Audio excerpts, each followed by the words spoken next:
किसी ने बोला है कि आप लोगों को शिकायत नहीं कि आप लोग इतनी जल्दी समझदार हो गए। कुछ दिन और उस पागलपंती की लाइफ जीते तो मजा आता। तो देखिए, हमें शिकायत है भी और नहीं भी है। हम अगर कंपेयर करें कि वो वाली लाइफ अच्छी थी कि ये वाली अच्छी है, तो वो अच्छी थी, लेकिन सुकून इस वाली लाइफ में है जिसमें हम अब हैं। उस वाली लाइफ में हम बिल्कुल भी तैयार नहीं थे किसी भी चीज के लिए। एकदम से दुख आ जाते थे, हम एकदम अनकॉन्शियस थे, हम क्या कर रहे थे हमें खुद नहीं पता था, लेकिन अच्छी थी। और जब दुख आते थे तो बहुत बुरी थी, क्योंकि हम उन चीजों से बच नहीं पाते थे, एकदम से कुछ भी हो जाता था। और अब जो है हर चीज के लिए प्रिपेयर हैं, कॉन्शियस हैं। कुछ भी पहाड़ टूट जाए, कोई भी हमसे दूर चला जाए, हमें कोई फर्क नहीं पड़ता है। अब ना तो दुख है और ना कोई सुख है, क्योंकि हम किसी के बारे में अच्छा या बुरा कुछ सोचते ही नहीं है। एकदम सादा माइंड है हमारा, एकदम जीरो थिंकिंग है। तो जब हम कुछ सोचते नहीं है तो हमारे दिमाग की जो तरंगे हैं वैसी चीजों को अट्रैक्ट नहीं करती हैं अपनी तरफ, तो हमारे साथ कुछ भी नहीं होता है। तो अगर ऐसे कंपेयर करें तो हर चीज से बचने के लिए और एकदम जागरूक जीवन जीने के लिए कि कभी भी कुछ हो तो हम उसके लिए पहले से प्रिपेयर हैं, तो आज की लाइफ हमारी अच्छी है। अनकॉन्शियस लोग कैसे होते हैं आज हम आपको बताते हैं, एक बार आजमा कर देख लीजिएगा। बस उनसे इतना कहिएगा कि वो व्यक्ति आपकी बहुत बुराई कर रहा था और चुपचाप आके अपने घर पे सो जाइएगा। फिर देखिएगा वो कैसे परेशान हो जाते हैं। अपने आप से ही क्वेश्चन पे क्वेश्चन करिए कि ऐसा हमने क्या बोल दिया।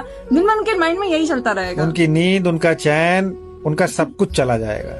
किसी और से कह दीजिएगा कि थानेदार तुमको पूछ रहा था और चुपचाप अपने काम में लग जाइएगा। उसका भी चैन चला गया, उसके भी नींद उड़ जाएगी और वो भी अपने से क्वेश्चन करता रहेगा कि आखिर क्या हुआ, उलझन क्या गलती कर दी, वो यही सोचता रहेगा। बस उसके मन में सिर्फ उलझन के सिवा और फिर कुछ नहीं चलेगा। किसी भी काम में उसका मन नहीं लगेगा।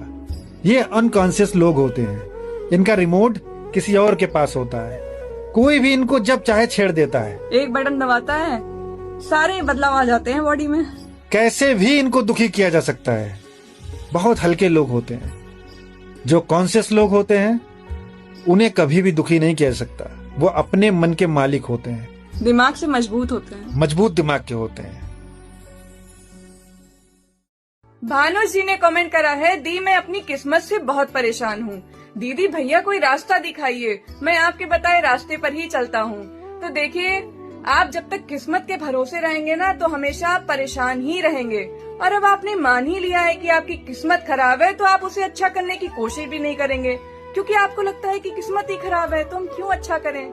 जब कोई मान लेता है कि मेरी किस्मत खराब है, फिर वो कोशिश नहीं करता उसको बदलने की। कर्म हमारे हाथ में है, हम चाहें तो अपनी जिंदगी बदल सकते हैं, लेकिन अगर बदलना चाहें तब तो कुछ दिन घर पर बैठिए, खुद पर फोकस करिए, मेडिटेशन करिए, किताबें पढ़िए अच्छी अच्छी।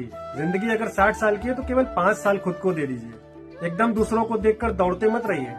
अगर सक्सेस पाना है तो पहले अपने ब्रेन को तेज करिए, अपने ब्रेन को बड़ा करने की कोशिश करिए, अपनी सोच को बड़ा करने की कोशिश करिए, पढ़िए, नॉलेज गेन करिए। दाल रोटी से ही काम चला लीजिए, पनीर के चक्कर में ही ना पड़िए, खुद पे मेहनत करिए। कुछ दिन बस लाइफ को एकदम साधारण जी लीजिए। हमें कुछ ना चाहिए, हर चीज से अटैचमेंट हटा दीजिए, सिर्फ खुद पर फोकस करना शुरू कर दीजिए। सिर्फ 5 साल जिंदगी के, फिर बचे हुए जो 55 साल है ना या 60 साल जितने भी है, उनको देखिएगा कितनी मस्त जिंदगी आपकी कटेगी, क्योंकि आपका ब्रेन का लेवल हाई हो चुका होगा और आप सब कुछ पालोगे जो जिंदगी में पाना चाहते हो।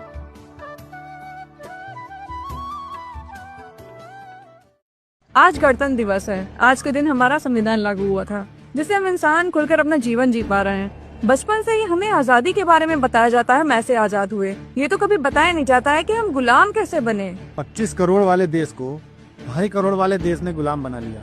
गुलामी में सबसे ज्यादा प्रताड़ित हमारी महिलाओं को किया जाता था। अंग्रेज अक्सर गाँव में आते थे, जबरन महिलाओं को उठाकर ले जाते थे और विरोध करने पर उनके घरों को जला दिया जाता था। बाल विवाह आम था। 10 साल की लड़कियों का विवाह 50-60 साल के बुढ़ों से कर दिया जाता था। पढ़ाई लिखाई की परमिशन नहीं थी, हम पढ़ लिख नहीं सकते थे। यदि कोई महिला अपने अधिकार की बात करती थी तो उसे डायन कर उसे जिंदा जला दिया जाता था। सती प्रथाएं जैसी प्रथाएं आम थीं, जिसमें पति के मरने पर महिला को जिंदा जला दिया जाता था। ये कॉन्स्टिट्यूशन, ये संविधान, इसने हमें बहुत आजादी दे दी, खास करके महिलाओं को। और ये आजादी ऐसे ही बनी रहे, इसके लिए लोगों को शिक्षित और जागरूक होना पड़ेगा।